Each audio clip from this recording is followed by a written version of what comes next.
Guys, jumpa kembali dengan YouTuber NKRI untuk kita sama-sama membincang apa yang bisa kita temukan dalam jagat media sosial kita. Yang pasti bahwa adanya berbagai macam isu yang berkembang di media sosial kita dan mendapat atensi publik itu tidak boleh kita lewatkan begitu saja, seolah-olah itu menjadi satu-satunya perspektif yang bisa kita terima dan kita makan mentah-mentah atau bulat-bulat. Saya pastikan bahwa kalau itu relevan untuk kita bincang sama-sama, kita ingin agar apa yang kita mau lihat secara kritis itu bagian dari tanggung jawab moral kita untuk memastikan bahwa ada hal-hal yang bisa kita hadirkan sebagai kontra narasi dalam berbagai macam aspek kehidupan kita. Nah, teman-teman, saya ingin dalam kesempatan ini menjadikan satu isu yang muncul di media sosial kita itu sebagai sarana kita untuk mencapai self-understanding atau self-consciousness. Dan itulah tujuan dari perspektif filsafat yang saya selalu uh, ingin kedepankan sebagai pendekatan yang saya pakai dalam membaca fenomena sosial, politik, dan demokrasi di tanah air kita. Dan itulah yang saya selalu ulang-ulang katakan, bahwa the ultimate of philosophy is self-understanding atau the ultimate of philosophy is self-consciousness. Dan itu adalah cara kita untuk menata diri kita, menata hati, menata pikiran, menata lisan kita agar apapun yang kita katakan, apapun yang kita lakukan, kerjakan, sejak ada dalam hati kita dan pikiran kita, itu semuanya memang untuk apa yang Pak Jokowi selalu perkenalkan kepada kita, yaitu 3 kata kunci penting: kebaikan, kesabaran, dan memaafkan. Siapa yang punya kualitas seperti itu? Saya pikir Pak Jokowi adalah contoh yang nyata soal itu.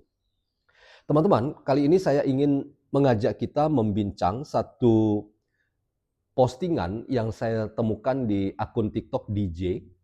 Ini postingan lagu. Lagu ini sembilu banget paling tidak ya, begitu menyakitkan hati karena langsung masuk ke inti persoalan. Namanya saja Biang Gaduh. Mungkin judulnya juga Biang Gaduh ya. Jadi lagu Biang Gaduh ini memotret secara apik ya, walaupun ini parodi yang pasti bagi beberapa pihak akan sakit hati ya. Tetapi itulah ya kekuatan dari media yang seringkali menghadirkan perspektif-perspektif yang sulit untuk kita terka, tetapi ketika kita menikmatinya, bagi kita itu adalah sebuah bagian dari eh, hiburan yang kita tertawakan saja. Tentang siapa? Tentang diri kita. Lagi-lagi ya, orang yang bisa mentertawakan diri kita itu katanya orang yang sudah berfilsafat. Jadi filsafat itu adalah bisa mentertawakan diri sendiri, dan termasuk ketika kita mendengar lagu lirik dari lagu Biang Gaduh, apalagi ya eh, orang-orang yang dibidik atau yang ditembak oleh lagu ini, mulai dari Roy Suryo, Tifa, kemudian Kurnia, Rizal, Rustam, sampai Refli Harun ya. Kalau Anda merasa terusik, berarti Anda sedang berfilsafat. Jadi memang berfilsafat itu, kata filsuf yang lain, tujuannya adalah kita bisa mentertawakan diri sendiri, bahwa kita berpotensi untuk salah, keliru, dan karena kita salah atau keliru, maka kita ingin mencapai derajat yang lebih tinggi lagi. Apa itu? Yaitu mencapai self-understanding, menjadi orang yang semakin baik dalam keluhuran nilai-nilai hidup yang kita ingin capai. Teman-teman, selamat datang dalam channel YouTuber NKRI, sebuah perspektif filsafat dalam membaca fenomena sosial, politik, dan demokrasi di tanah air kita tanpa berpretensi untuk menggiring opini kita mempercayai pandangan-pandangan dalam channel ini. Sekali lagi terima kasih dari kami YouTuber NKRI untuk kita semua yang telah turut membesarkan channel ini, dan pastikan kita ada dalam gerak yang sama untuk menjadi bagian dari demokrasi yang sehat lewat narasi politik yang kita kembangkan penuh kesantunan dan keadaban. Teman-teman, kita simak apa yang dikatakan oleh Kurnia Triroyani. Mungkin juga ini digabungkan video antara pernyataan Kurnia Triroyani, salah seorang tersangka di klaster 1, dengan lagu ya parodi Biang Gaduh yang bikin gaduh, paling tidak membuat kita tertawa, apalagi pada mereka-mereka yang dibidik. Biarlah Anda tertawa, benar-benar tertawa, untuk mencapai apa yang saya katakan tadi. Orang yang berfilsafat adalah orang yang bisa mentertawakan diri sendiri. Kita simak.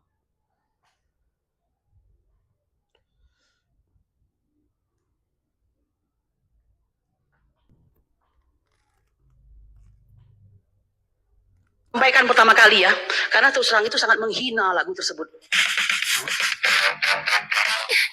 Isu ijazah semakin bikin resah, para tersangka tak jemu bikin gerah, selalu berkelit menghina dan jumawa, menjatuhkan Pak Jokowi itulah tujuannya.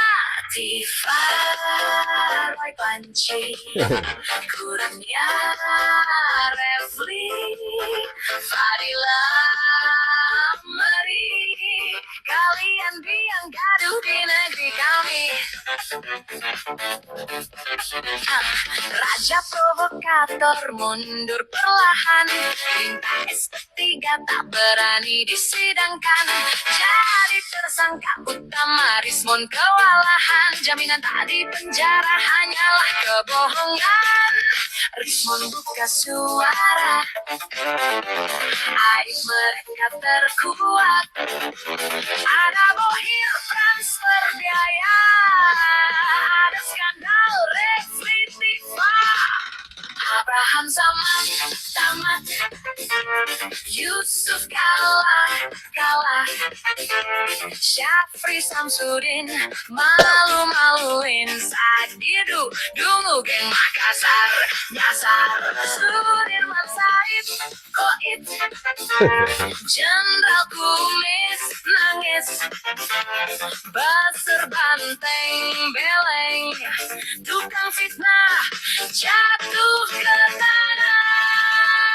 Tifa Roy Panci, Kurnia Refli, Fadila Meri, kalian biang gaduh di negeri kami.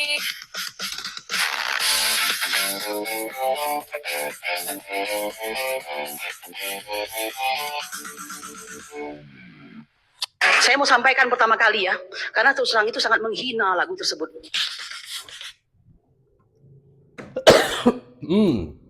Teman-teman, sorry, lagi mengalami gangguan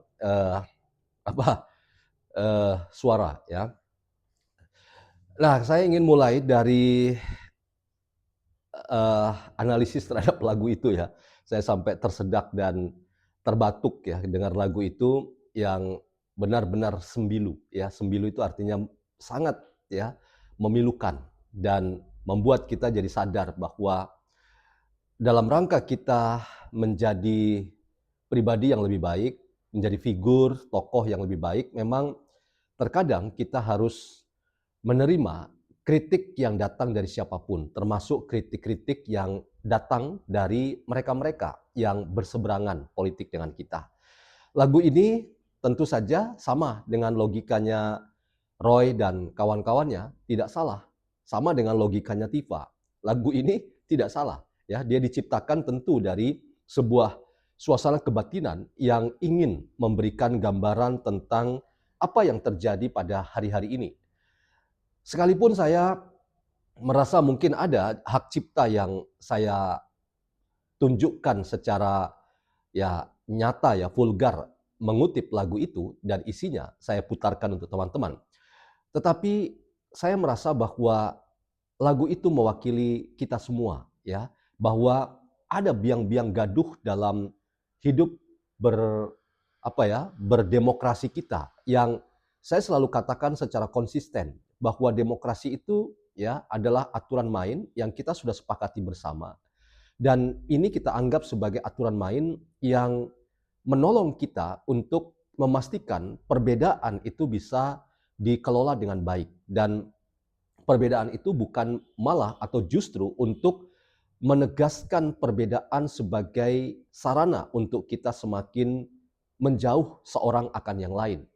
Jadi salah besar kalau kita atas nama berdemokrasi lalu kita tidak bisa menghargai perbedaan pendapat, atau bahkan karena kita tidak mampu menghargai perbedaan pendapat, kita selalu merasa diri kita yang benar, orang lain selalu salah di mata kita.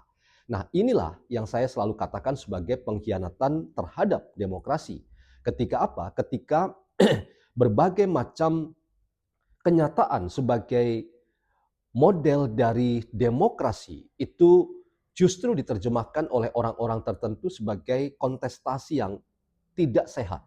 Ketika cacian makian dianggap lumrah atau wajar, ketika ketidakmampuan mengalahkan lawan politik kita, lalu kita menggunakan berbagai macam cara, bahkan mengusahakan isu-isu politik yang murahan, yang penuh dengan skandal dan skenario yang penuh kepalsuan, itu kemudian dianggap sebagai cara untuk kita menggalang kekuatan besar, memastikan ada investor politik besar, dan ingin terus-menerus meneriakkan serangan-serangan politik terhadap siapapun yang kita anggap sebagai saingan, rival, atau musuh kita.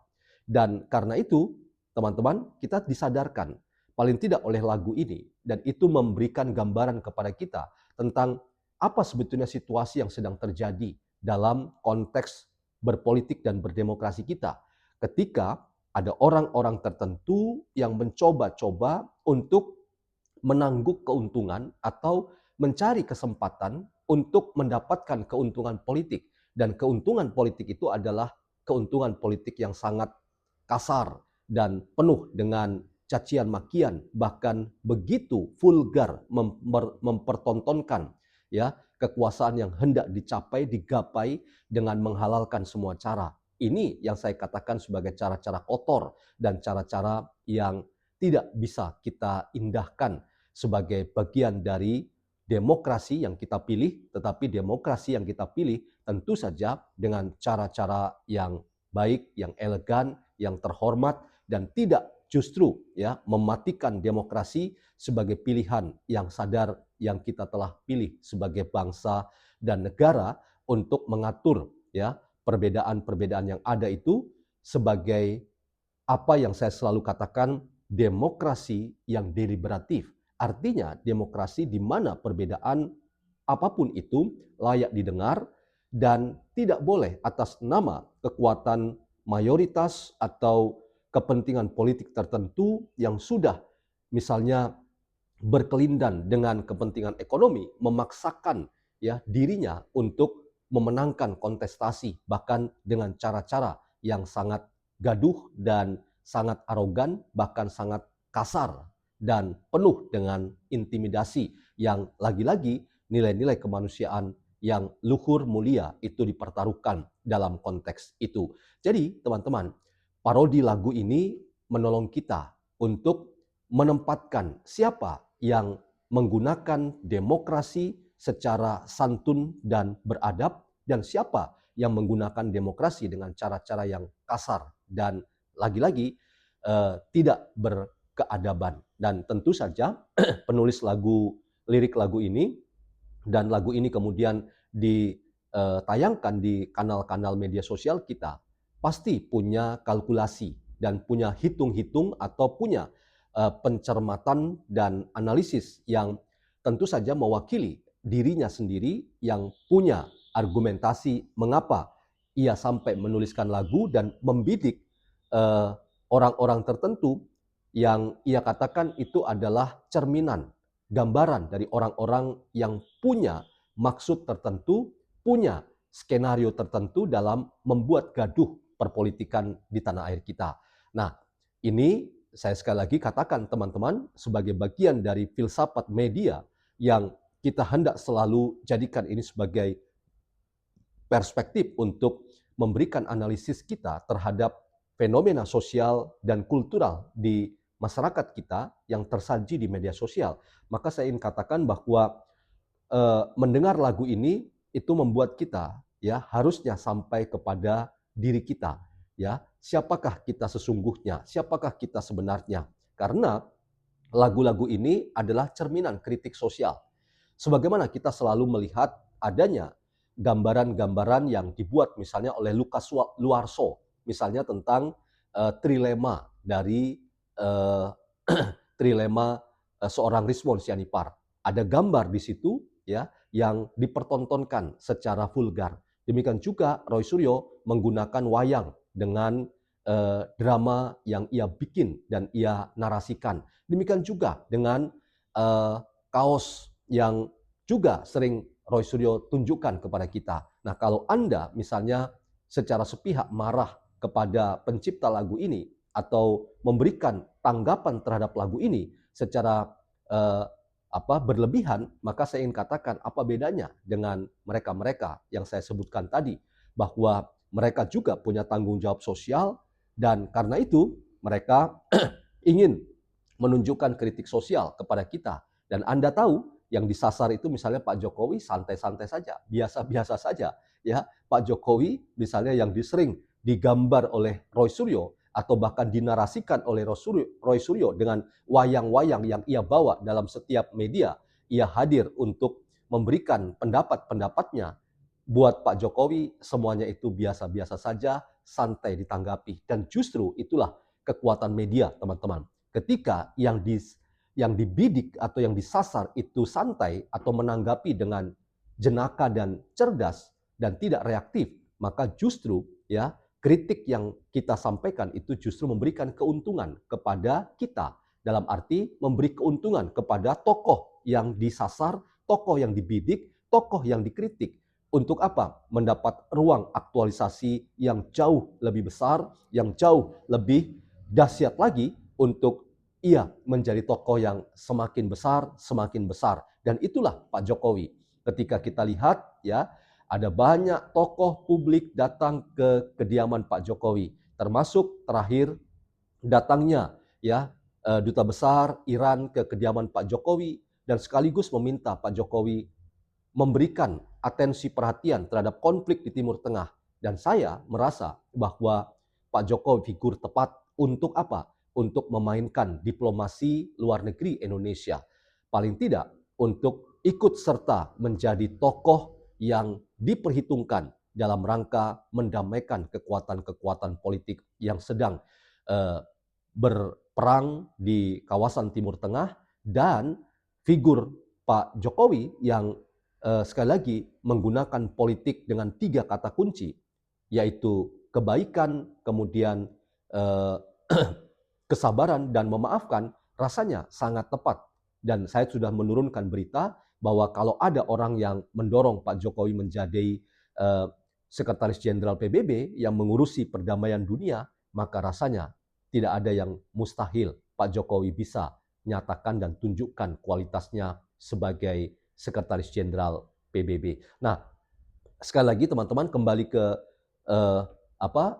lagu ini ya, ini adalah sebuah kritik sosial dan siapapun Anda yang terbidik dan disebutkan ya, jangan marah, lebih baik Anda mencapai apa yang saya katakan tadi sebagai self understanding, self consciousness, periksa diri apakah itu memang menunjuk Anda seperti itu dan Anda tidak perlu seperti Ibu Kurnia yang marah ya, tersinggung dengan lagu itu ya, biarlah itu menjadi lagu yang mengingatkan kita agar kita tidak seperti itu. Jadi kalau kita ya merasa bahwa lagu itu mengkritik kita, tetapi kita tidak merasa itu adalah diri kita, ya kita tanggapi santai. Seperti santainya Pak Jokowi ya, yang dihina sehina-hinanya, direndahkan serendah-rendahnya, tidak ada reaksi berlebihan.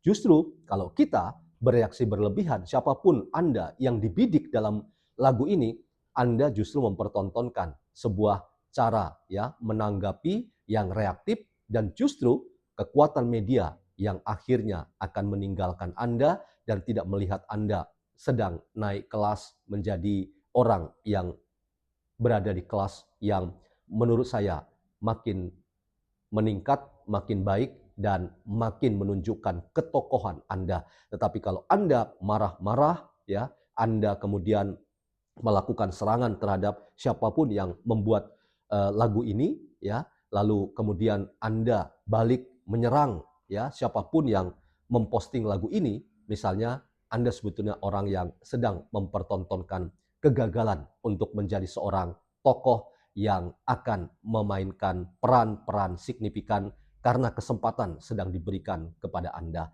Jadi teman-teman, lagu ini adalah cerminan dari kita. Anda semua yang dibidik, ya, tanggapi santai, dan kalau tidak benar, Anda cukup katakan lagu itu bagus dan lanjutkan. Semoga ada manfaatnya teman-teman. Salam YouTuber NKRI.